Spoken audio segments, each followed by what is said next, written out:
बिस्मिल्लाहिर्रहमानिर्रहीम। अस्सलाम वालेकुम my dear student, I hope आप लोग खैरियत से होंगे। आज हम स्टार्ट करने जा रहे हैं क्लास 9 के biology chapter number 1, introduction to biology. इसमें हम बायोलॉजी में हम इसकी थोड़ा सा हिस्ट्री की तरफ देखेंगे और इसके वर्ड्स, मीनिंग, इसकी डिफिनीशन, ये सब कुछ इसमें हम देखेंगे और समझने की कोशिश कर लेंगे। आप लोगों का तवज्जो चाहूँगा देख लें कि बायोलॉजी जो है ये दो लफ्ज़ों पर निकला है, जिसके दो हम कहते हैं कि बायो और लॉजी।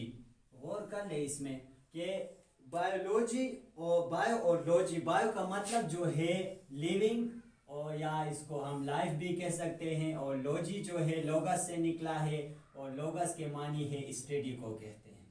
तो इससे मुराद ये हुआ कि हम बायोलॉजी में लिविंग थिंग के बारे में स्टडी करते हैं, ठीक है।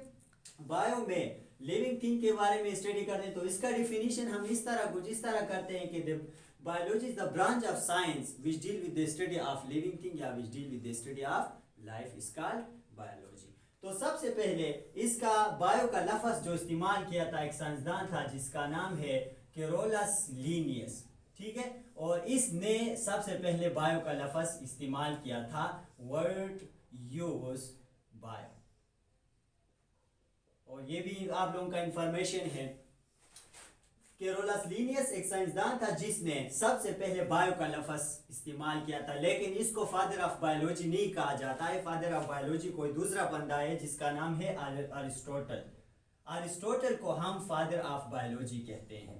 ये अरिस्टोटल जो था इसके शागिर्द थे, अपने शागिर्दों से ये तकरीबन मिल के सबसे पहले इसने लिविंग थिंग यानी जानदारों के ऊपर इसने काम करना स्टार्ट किया था, इसलिए इसको फादर ऑफ बायोलॉजी कहते हैं। Aristotle is also known as father of biology. इसके साथ साथ हम बायोलॉजी का डिफिनीशन और इसके मीनिंग, बायो दो लफ्जों पर निकला है, biology are derived from two Greek word bio and logy, और लॉजी लोगस से निकला है। बायो का मतलब लिविंग और लॉजी लोगस के मानी है स्टडी। मतलब ये हुआ कि हम इसमें लिविंग थिंग के बारे में स्टडी करते हैं। तो इसका definition, the branch of science which deal with the study of living thing is called biology. तो बायो का लफ्ज सबसे पहले कैरोलस लीनियस साइंसदान ने इस्तेमाल किया था, बायो, ठीक है। लेकिन अरिस्टोटल को फादर ऑफ बायोलॉजी कहा जाता है क्योंकि अरिस्टोटल ने सबसे पहले लिविंग थिंग के ऊपर काम करना शुरू किया था कि दुनिया में कितने किस्म के जानदार पाए जाते हैं, उसके ऊपर उसने अपने शागिर्दों के साथ काम शुरू किया था, इसलिए इसको फादर ऑफ बायोलॉजी का नाम देते हैं। इसके बाद आते हैं ब्रांचेस की तरफ। बायोलॉजी के बास मेन ब्रांचेस है और बास अदर ब्रांचेस है। नंबर फर्स्ट हम इसमें स्टडी कर लेंगे मेन ब्रांचेस का।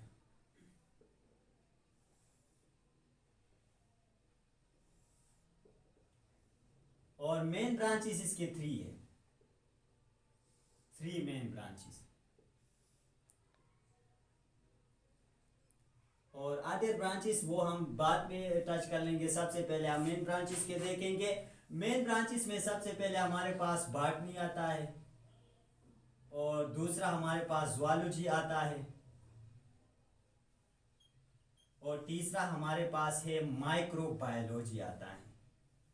और ये तीन बायोलॉजी के मेन ब्रांचेस हैं।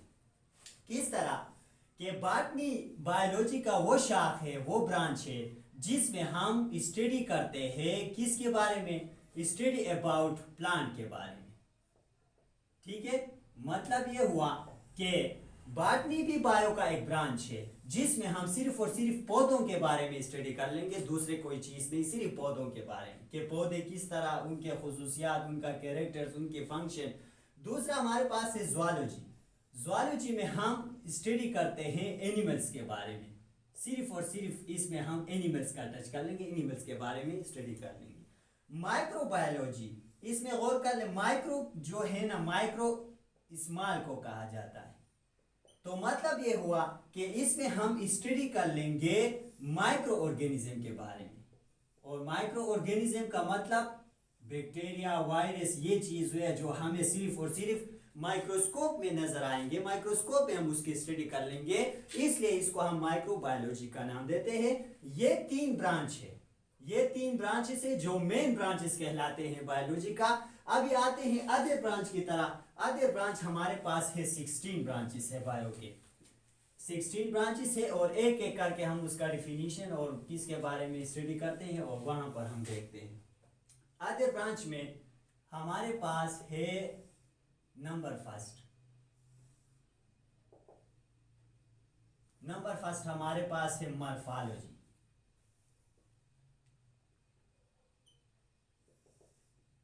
ये भी बायो का एक ब्रांच है, और इसमें हम ये मॉर्फोलॉजी बायोलॉजी का ऐसी शाख है, ऐसा ब्रांच है जिसमें हम शेप स्टडी करते हैं एंड स्ट्रक्चर स्टडी करते हैं।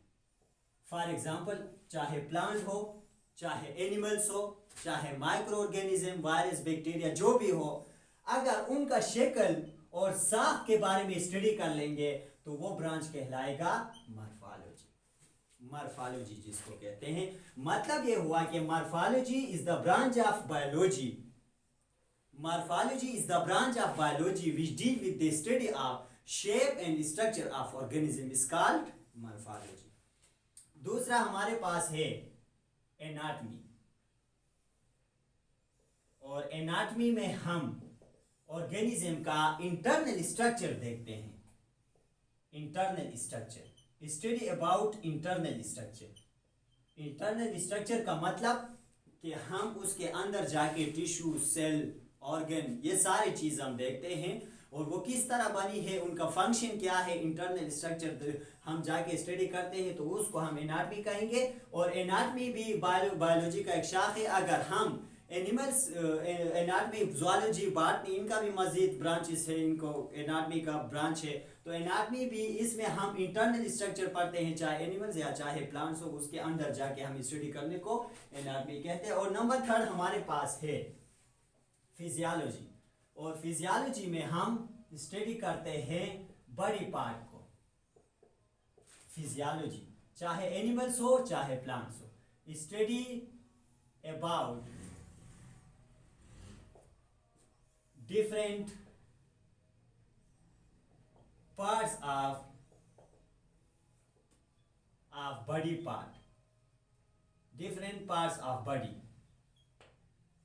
मतलब ये हुआ कि हम अगर फिजियोलॉजी की बात कर लें तो इसमें जो बॉडी आती है तो उसके मुख्तलिफ पार्ट्स है। लेट्स सपोज एनिमल्स को ले लें तो उसके बॉडी पार्ट्स है आइज, ईयर, हैंड, ये सब कुछ आते हैं। तो हर पार्ट्स के अलग अलग फंक्शन है। इसी के साथ साथ अगर हम प्लांट को ले लें, लीफ, रूट्स, हर पार्ट्स के अलग अलग फंक्शन है, और अलग अलग फंक्शन जिस पार्ट्स के बारे में हम, जिस पार्ट्स का अलग अलग फंक्शन है, अगर उस फंक्शन के बारे में पढ़ेंगे तो उसको हम फिजियोलॉजी का नाम देते हैं, और ये बायोलॉजी का शाख है। इसके बाद नंबर 4 हमारे पास है हिस्टोलॉजी। नंबर 4 हिस्टोलॉजी, और हिस्टोलॉजी में हम study about tissue, study about composition, किस चीज़ से बनी है, टिश्यू का फंक्शन क्या है, इन सारे चीज़ों को हम स्टडी कर लेंगे हिस्टोलॉजी। तो टिश्यू क्या चीज़ है, ये फॉर योर इंफॉर्मेशन में बता रहा हूं कि टिश्यू कहते हैं ग्रुप ऑफ सेल को। ठीक है, जब सेल ग्रुप बन जाएंगे तो उसको हम टिश्यू कहेंगे। एग्जाम्पल के तौर पर हमारे पास एक सेल है, ठीक है, और ये डिवीजन होके ग्रुप बनेगा बहुत सारे। तो इस ग्रुप, ये ग्रुप एक खास टिश्यू का नाम देंगे इसको, हर टिश्यू का अलग अलग नेम है। तो जब सेल ग्रुप बन जाएंगे तो उसको टिश्यू कहेंगे, और टिश्यू का कंपोजिशन, टिश्यू का फंक्शन क्या है, इनके बारे में स्टडी करने को हम हिस्टोलॉजी का नाम देते हैं। इसके बाद नंबर 5 हमारे पास है एम्ब्रियोलॉजी। एम्ब्रियोलॉजी, और एम्ब्रियोलॉजी जो है इसमें हम स्टडी करते हैं एम्ब्रियो को, स्टडी अबाउट एम्ब्रियो। और एम्ब्रियो देख ले, एम्ब्रियो किसे कहते हैं।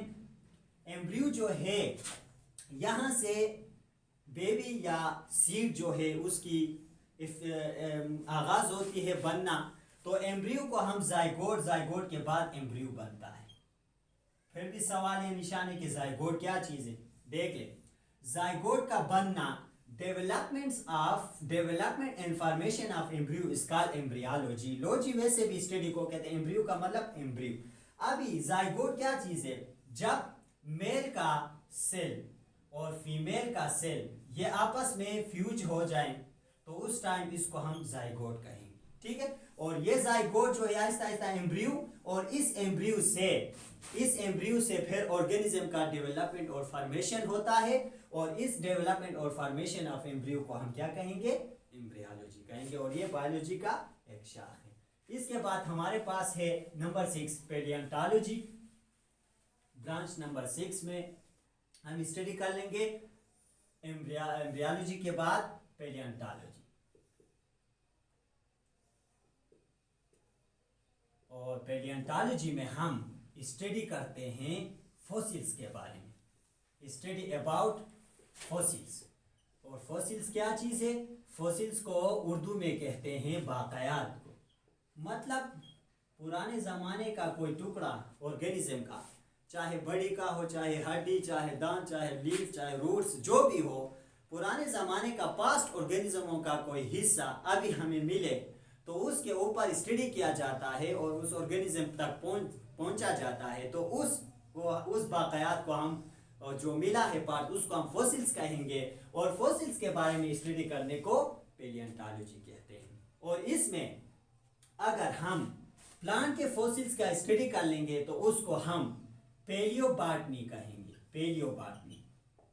ये भी आप लोगों का इंफॉर्मेशन है कि अपने जहन में बिठा लें, पेलियोबॉटनी और पेलियोज़ुओलॉजी में क्या फ़र्क है। पेलियोबॉटनी और पेलियोज़ुओलॉजी में ये फ़र्क है, अगर हम प्लांट का कोई फॉसिल्स पे स्टडी कर लेंगे तो उसको हम पेलियोबॉटनी कहेंगे। अगर एनिमल्स के कोई फॉसिल्स मिलेगा तो उसके ऊपर हम स्टडी कर लेंगे तो उसको हम पेलियोज़ुओलॉजी कहेंगे। इसके बाद 7 हमारे पास है cell biology. Cell biology branch number 7।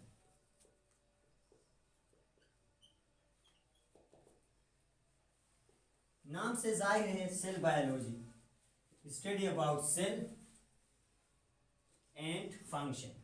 इसमें हम स्टडी करते हैं ऑर्गेनेलीज को, स्टडी अबाउट ऑर्गेनेलीज। ऑर्गेनेलीज क्या चीज़ है? ऑर्गेनेलीज वो चीज़ है जो मिलके क्या बनाते हैं? सेल बनाते हैं। एग्जाम्पल के तौर पर हमारे पास है राइबोसोम, ठीक है, माइटोकॉन्ड्रिया एक्सेट्रा, ये सारे ऑर्गेनेलीज। इन ऑर्गेनेलीज का बनना किस तरह बनते हैं? इन ऑर्गेनेलीज का फंक्शन और इन ऑर्गेनेलीज का जो बनना है, वो सारी चीज अगर हम स्टडी कर लेंगे उस स्टडी को हम पे सेल बायोलॉजी कहेंगे। सेल बायोलॉजी का दूसरा नाम है साइटोलॉजी। कोई आपसे याद इस तरह सवाल में भी आ सकता है साइटोलॉजी, ठीक है। साइटोलॉजी सेल बायोलॉजी दोनों एक ब्रांच का है।